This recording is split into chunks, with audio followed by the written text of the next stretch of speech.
Ahoy!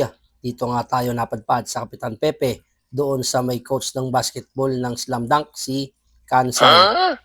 Last ko na, promise. Wow, Japanese vibe. Wah, hala, ba't ang pupogi ko dito?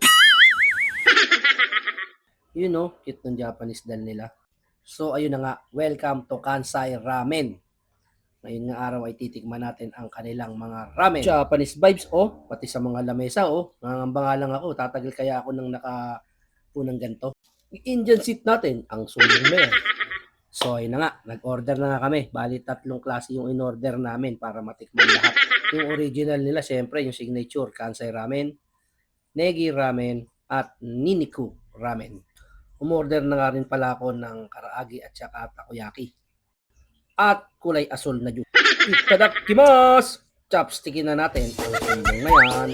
Alright, sabaw reaction muna. Grabe, ang lakas ng sipa.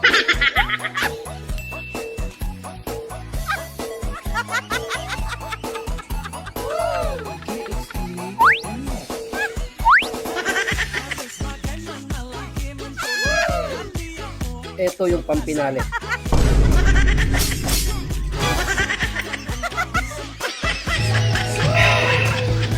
You know, sarap.